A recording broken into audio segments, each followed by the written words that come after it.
오늘은 나를 따라오라 라는 제목으로 말씀을 나누려고 합니다. 우리가 오늘 읽어보지는 않았지만 17절 말씀에 보면 예수님께서 회개하라, 천국이 가까이 왔다, 그렇게 선포를 하셨습니다. 이것은 우리가 예수님을 믿음으로 천국 백성이 될 수 있다는 선포이기도 하고요. 또 이제 예수님께서 공식적으로 이 사역을 시작했다는 것을 보여주는 말씀이기도 합니다.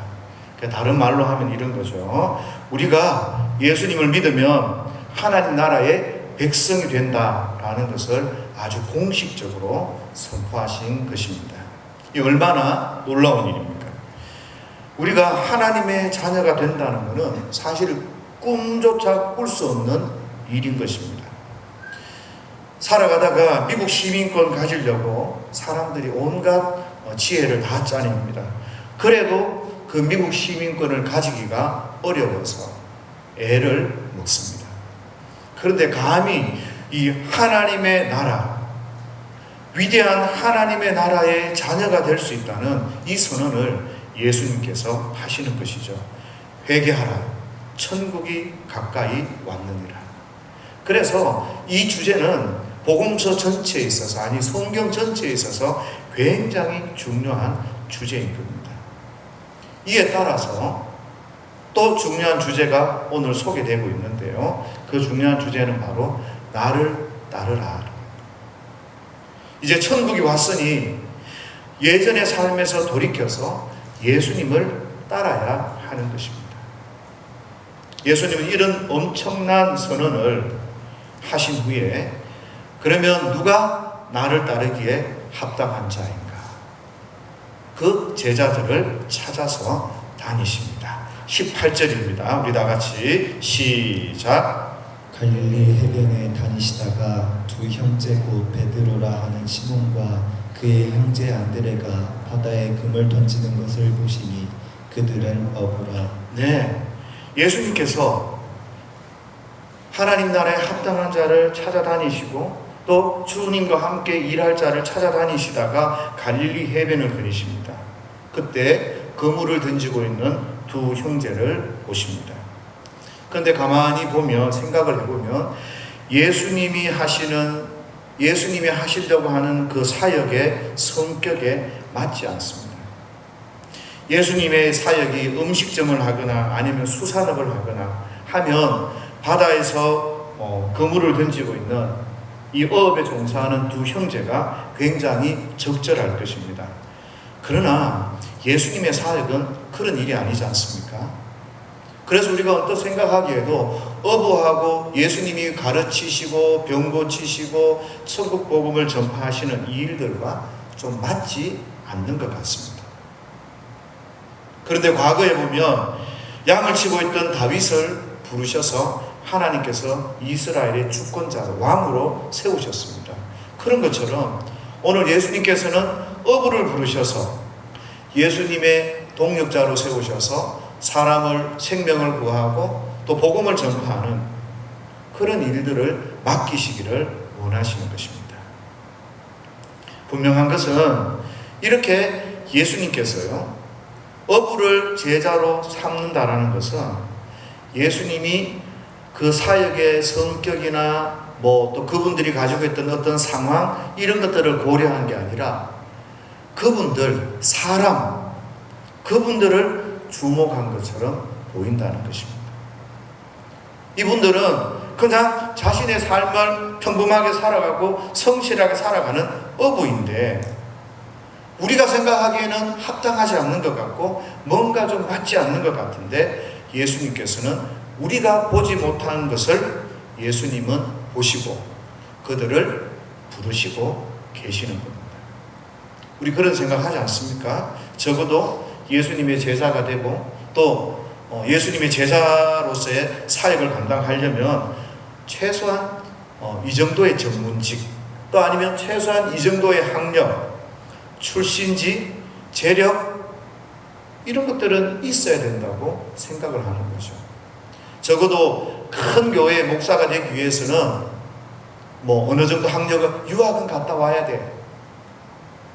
그리고 서울대 정도로 나와야 우리 교회 사이즈에 맞는 거 아니야? 이런 생각을 사람들이 하거든요. 그런데 오늘 성경 본문에는 그런 조건이 전혀 나타나지 않습니다.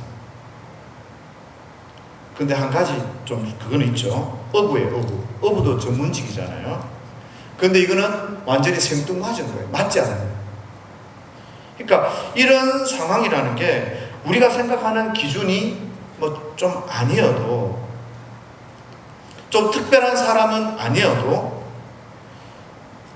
이런 모습들을 보면 아, 예수님께서는 사람을 보시는구나. 이 말은 누구든지 잘 배우거나 못 배우거나 가난하거나 부하거나 건강하거나 아니면 아프거나 이런 상관없이 그 사람이 됨됨이가 되어 있고 그가 정말 하나님과 함께 동행하고 싶고 주의 일을 감당하고 싶으면 언제든지 하나님 앞에 쓰임받을 수 있겠구나라는 생각들을 하게 만드는 거죠. 그러니까 누구에게나 하나님과 동행하고 주의 일을 감당하는 데는 그 길이 열려 있다는 겁니다. 왜냐고요? 그것은 예수님이 우리가 세상을 보고 우리가 사람을 판단하는 그 기준과는 조금 다르게 사람들을 보고 있다는 것입니다. 그래서 이 교회의 일은 배우고 못 배우고 장애이건 비장애인이거든 가난하든 부하든 하나님 손에 붙들려서 그렇게 쓰임받을 수 있는, 쓰여져야 된다는 것을 우리에게 가르쳐 주는 것입니다. 다 19절입니다. 시작. 말씀하시되 나를 따라오라 내가 너희를 사람을 낚는 어부가 되게 하리라 하시니. 예, 세상의 기준과 사람을 다르게 보시는, 세상의 기준과 다른 기준을 갖고 계시는 그 주님께서 그 두 형제에게 나를 따라오라, 이 말씀은요 앞에 선포된 회개하라라는 말씀과 의미가 동일합니다.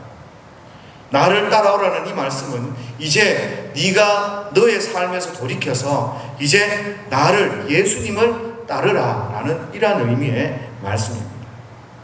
지금까지는 내 혼자 내 생각을 가지고 살았다면 이제는 나와 함께 그렇게 더불어 살아야 된다는 그런 기쁨과 생명의 초청입니다. 그래서 너는 이제 혼자가 아니라 나와 함께하는 인생이 될 거야. 그래서 나를 따라오라 라고 말씀하시면서 예수님께서 그 두 형제에게 사람을 낚는 어부를 만드시겠다는 비전을 보여주십니다. 이 비전을 이 베드로와 안드레가 들었을 때 아마도 그들의 가슴은 뛰었을 겁니다. 멀리서 바라보던 그 예수님께서 자기들에게 사람을 낚는 어부가 되게 하겠다. 이제 너희는 나와 함께 하나님의 사역들을 할 것이다. 이런 새로운 삶의 그 방향성을, 삶을 살아갈 수 있도록 기회를 주시는 것입니다. 얼마나 가슴 뛰는 일입니까? 사실 베드로는 예수님을 처음 이 자리에서 만나는 게 아닙니다. 베드로는 예수님의 소문을 듣기도 했습니다. 예수님이 자기 자신을 지나쳐서 그렇게 가는 것도 베드로는 봤습니다. 그리고 따라가서 예수님이 어떤 분인가 말씀을 듣기도 들었습니다. 그런데 예수님은 너무 유명하시고 너무 훌륭하신 분입니다. 같이 하고 싶어도 같이 하기에는 너무 먼 예수님인 거죠. 이 말은 무슨 말입니까? 나 같은 사람이 저렇게 훌륭하고 저 앞에서 저렇게 설명을 하시고 하나님의 말씀을 가르치신 저렇게 훌륭한 분하고 어떻게 같이 할 수 있겠어? 자기가 보기에도 좀 부족한 거죠. 열심히 어부로서 성실하게 살기는 하지만 그렇다고 해서 또한 내세울 것도 없는 겁니다. 그런 베드로에게 언제 한번 주님과 함께 교제했으면 좋겠다. 참 저 옆에 있는 사람들 행복하겠다.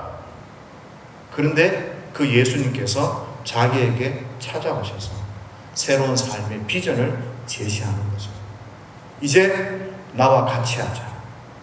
나와 같이 하자. 누가 봐도 베드로는 조금 부족한 거예요. 그 사역을 감당하기에는. 그런데 예수님께서는 기뻐하시는 겁니다. 왜 베드로가 훌륭하고 좋고 많이 배운 이런 사람들을 다 예수님께서 뒤로 하고 베드로처럼 지금 어부를 선택하셨는가?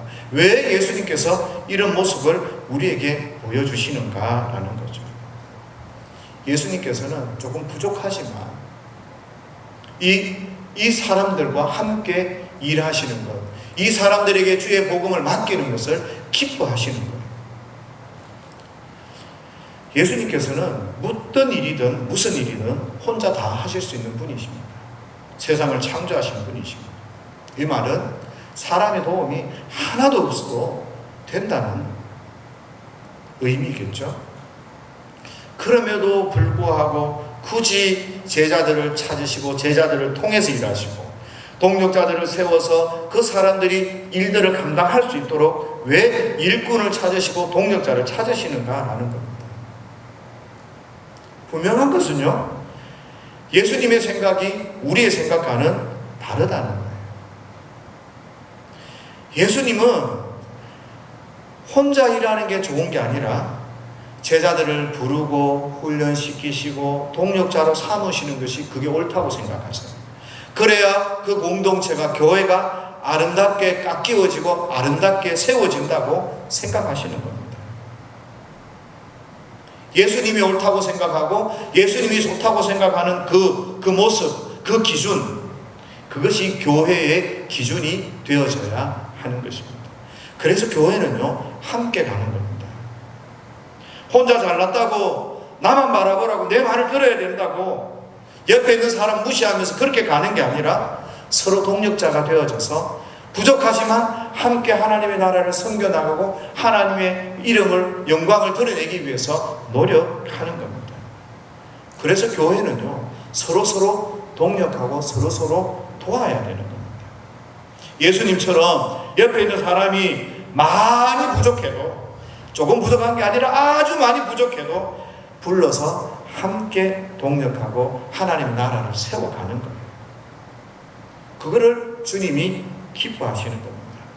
그리고 내가 잘났고 내가 더 우월하다 이게 아니라 더 겸손히 공동체와 함께 내 주변에 있는 하나님의 사람들과 함께 발맞추어서 나가기를, 그걸 하나님이 기뻐하신다는 겁니다.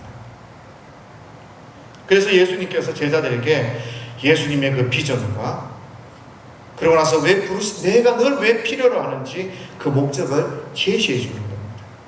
돈 버는 일도 아닙니다. 명예가 높아지는 일도 아닙니다. 권세를 가지는 일도 아닙니다. 베드로야, 안드레야, 사람 살리자. 사람 살리고 하나님의 교회를 세우는 그 일을 하자. 그 비전을 두시는 거예요. 이제까지 제자들을 살아온 삶의 목적과 그 비전과는 완전히 딴판이 다른 거죠. 열심히 밥 먹고 열심히 돈 벌어서 잘 살면 되는 줄 알았는데 예수님께서 그들에게 다른 인생을 살기를 요구하시고 원하시는 겁니다. 이제 너희들은 밥 먹고 잘 살고 돈과 명예를 추구하는 그런 인생 말고 사람을 살리는, 사람을 사랑하는, 사람을 세우는, 그리고 하나님이 무엇을 기뻐하시는지 그 일을 알려주시면서 그 일을 위해서 살자라고 이야기하는 거예요.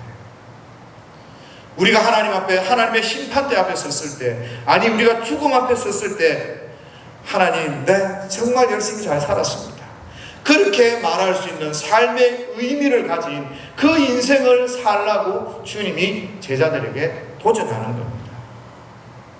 생명을 살려라. 생명을 살려라. 사람들을 섬기고 사람들을 사랑해라.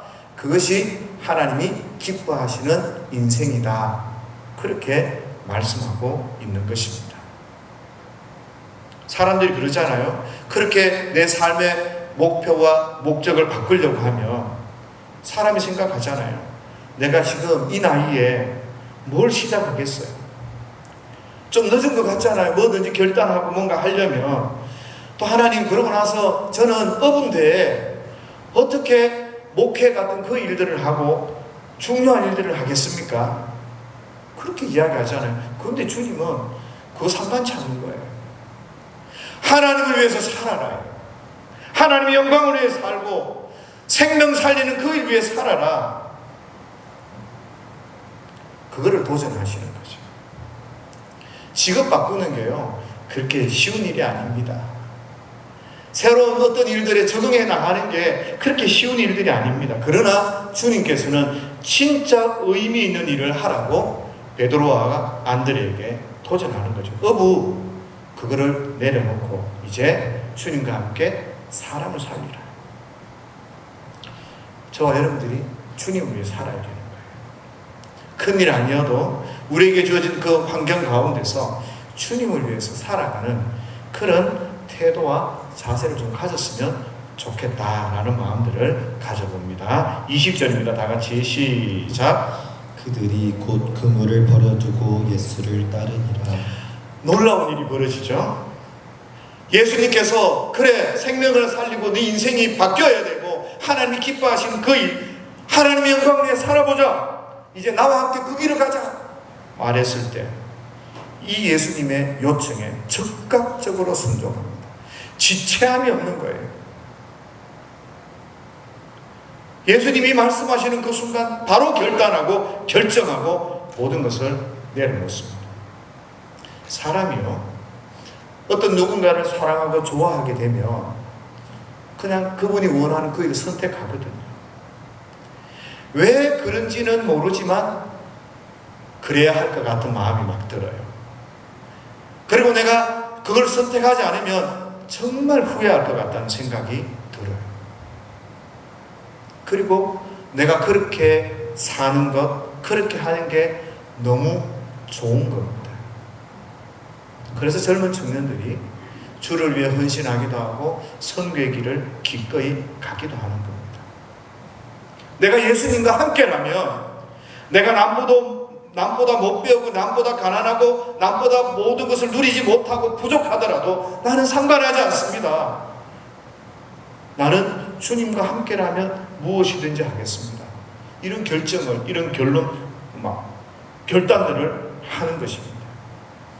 제자들, 성도들에게는, 그죠? 남보다 못 배워도 상관없어요. 좀 가난해도 상관없어요. 그런데 부족해도 상관없어요. 그런데 적어도 이런 열정, 이런 순종은 성도들에게 있어야 하는 거예요. 그래야 예수쟁이라는 거예요.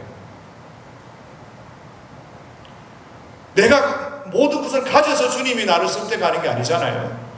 부족하고 연약한데 선택해 주시고 주의 일들을 함께 하자고 그렇게 사명을 맡기실 때, 그렇습니다 주님, 저도 아무것도 없고 저도 부족해도 그래도 다른 건 몰라도 열정 하나는 있습니다. 하나님 앞에 순종 하나는 있습니다. 이 자세는 필요한 거죠. 바로 이런 자세가 지금 안드레와 베드로에게 있는 겁니다. 그런데 어떻게 보면요, 이 제자들 자기 능력 되지 않습니다. 자기의 처지를 따로 생각하면 뻔뻔한 겁니다. 할 수 없는 사람들입니다. 감히 그 일이 어떤 일이라고, 사람들을 가르치고 사람들에게 복음을 선포하고 사람들을 양육하는 그 일들이 어떤 일이라고 따라 나섭니까? 사람들 안 그러겠어요? 너 못 배웠잖아. 너 무식하잖아. 어떻게 그 일을 해? 자격 없잖아. 너 가슴에 손 얹고 생각해봐. 그렇게 생각할 수 있어요. 그런데 제자들은 따라 나서는 겁니다. 보통 사람은요, 그럴 거 아닙니까? 이런 제안을 딱 받으면 내가 예수님의 제자가 되고 내가 목사가 되고 내가 선교사가 되고 내가 그 일들을 감당하는 자격이 없는 것 같습니다. 그리고 지금 내 형편이나 내 환경이 그렇게 하기가 쉽지 않습니다. 이러면서 주저주저 하지 않겠습니까? 사람이 너무 생각을 많이 하면 자기 주제가 너무 잘 파악이 돼요. 그래서 자꾸 자기 자격이 안 되니까 다른 사람들을 조정하고 이런 핑계 저런 핑계를 대죠. 이 일 집사님이 한번 해보십시오. 장로님께서 일 한번 해보십시오. 제가 부족합니다. 제가 연약합니다. 심지어는 예수님까지도 조정을 하려고 합니다. 좀 기다려달라. 이러지 마십시오. 어차피 저와 여러분들은 자격 없는데 하나님이 부르셨습니다. 여러분들 많이 부족해도 괜찮습니다. 많이 못 배워도 괜찮고요. 많이 아파도 괜찮고요. 돈이 많이 없어도 괜찮고요. 건강에 아무것도 없어도 괜찮습니다. 주님이 저와 여러분들을 부르시고 주님이 저와 여러분들을 사용하시고자 하면 뻔뻔해도 아멘하고 하나님 내가 그 일 한번 해보겠습니다. 그렇게 주님 앞에 순종하고 열정을 가지고 주님 앞에 나와야 되는 겁니다. 아까 말씀드렸다시피 예수님은 혼자서도 다 하실 수 있는 분들입니다.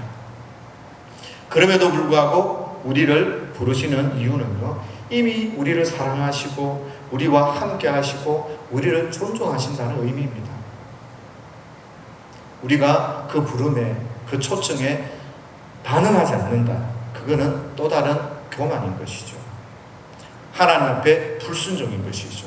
하나님을 신뢰하지 않고 믿지 않는다는 것입니다. 그래서 적어도 저와 여러분들은요, 오늘 베드로와 안드레처럼 이 제자들처럼 열정과 순종의 마음을 가지고 뒤로 물러서고 주춤주춤 하는 것이 아니라 주님이 말씀하시고 부르시면 용기 있게 순종해야 합니다. 너무 계산하잖아요. 따라갈 수 없습니다. 오히려 성도가 갖춰야 할 덕목은 열정과 헌신과 순종입니다. 그냥 예수님 좋아하고 사랑하고 그렇게 해서 시작하고 그렇게 순종하면 그러면 되는 거죠.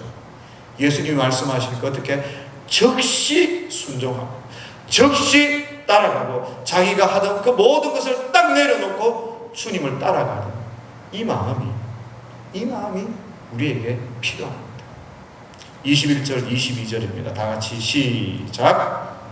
거기서 더 가시다가 다른 두 형제 곧 세베대의 아들 야고보와 그의 형제 요한이 그의 아버지 세베대와 함께 배에서 그물 깁는 것을 보시고 부르시니 그들이 곧 배와 아버지를 버려두고 예수를 따르니라. 네, 오늘 이 21절 22절을 보니까 베드로와 안드레처럼요, 야고보 요한도 일상 속에서 여기들도 배, 어부 그렇게 일하고 있는데 예수님이 오라고 말씀하시고 예수님을 따라오라고 말씀하시고 예수님이 부르실 때 자기가 가지고 있는 그 그물 심지어 아버지까지 버려두고 따르는 이 모습이 오늘 베드로와 안드레에게서 또 야고보와 요한에게서 두 번이나 소개되는 거예요. 우리 지금 읽은 절도 몇 절 되지도 않는데 여기에서 똑같은 케이스가 두 번이나 강조되어서 우리에게 소개되는 겁니다. 예수님이 이 사람들에게 억대 연봉을 제시한 게 아니에요. 건강을 약속하고 너 평생 내 우편에서 너 하나님의 영광을 받아라 뭐 이렇게 제시한 것도 아니고요. 병을 고쳐주신 것도 아니에요. 그런데 이 사람들이 즉시 모든 것을 정신이 혼미해졌는지 어땠는지 주님을 따라 나서고 있습니다. 예수님을 만나면 이런 일이 있다니까요. 자기가 있는 모든 것들을 내어놓고도 자기 자신까지 잃고 내가 어떻게 해야 될지 모를 만큼 기쁘고 좋아서 주님 앞에 결단하고 헌신하고 모든 것을 내려놓고 주님을 따르는 이런 일들이 생기는 겁니다. 놀라운 거죠. 예수님을 만나는 순간에 성령님께서 우리를 향해서 예수님의 뜨거운 그 열정들이 막 생기게 하고 성경을 볼 때 예수님이 하신 일들이 믿어지게 되고 예수님을 만나고 예수님을 안다는 것이 너무 가슴 벅차서 내 이 인생을 주님께 바치겠습니다. 이런 마음들이 막 생기고 이 마음들이 변화가 일어나는 겁니다. 그 못된 바울, 성도들을 다 죽이겠다고 그렇게 달려가던 바울도 예수님을 딱 만나고 나니까 1시간 만났나요? 아니에요. 주여 니시오니까 네가 핍박하는 예수라. 그 몇 초입니까? 그런데 예수님을 만나는 순간 그 인생이 그 모든 생각이 뒤바뀌는 일들이 일어난다는 거예요. 예수님을 만나면 이런 놀라운 일들이, 변화가 일어나게 되죠. 그런데 그 위대하신 주님, 그 주의 일에 동력하고 그 주님이 맡기시는 그 일 가운데 순종하며 살아간다는 것이 얼마나 행복한가. 그래서 베드로, 안드레 다 자기 자신까지 내려놓고 자기가 하는 일들을 포기하고 놓아두고 그렇게 주님과 함께하기 위해서 따라 나서는 것입니다. 누구를 만나면 이렇게 돼요? 예수님을 만나면 가슴이 두근두근. 내가 주를 위해 살아야 되겠다. 내가 주님의 영광을 위해 살아야 되겠다. 이런 은혜와 사랑이 우리 속에서 막 넘쳐나는 겁니다. 이런 경험이 있으시기를, 이런 놀라운 은혜가 여러분에게 있으시기를 주의 이름으로 축복합니다. 그러기 위해서요, 여러분들 성경 보십시오. 요한복음이 뭐라고 되어 있습니까? 이것을 기록하는 것은 예수님이 하나님의 아들이심을 깨닫게 하려고, 알게 하려고 이 요한복음 성경을 기록한다고 그랬어요. 나한테 이런 벅찬 게 없고 예수님이 누군지 잘 모르겠다. 요한복음을 10번이고 100번이고 1000번이고 읽어보십시오. 그 가운데서 하나님이 하나님 되심이 드러날 것이고 여러분들 마음속에 주체할 수 없는 그런 은혜들이 차고 넘칠 겁니다. 이런 것들을 경험해야 성도고요. 이렇게 알아야 하나님 앞에 순종하며 우리가 나갈 수 있습니다. 그래서 제가 기대하는 것은요, 이번 한 주간 우리의 기쁨과 소망이 되신 우리 예수님 만나시고 다시 한번 주를 위해 살겠다고 다짐할 수 있는 그런 한 주간이 되어져서 여러분의 삶이 승리하고 하나님의 영광 돌리는 귀한 은혜가 있기를 예수님의 이름으로 축복합니다.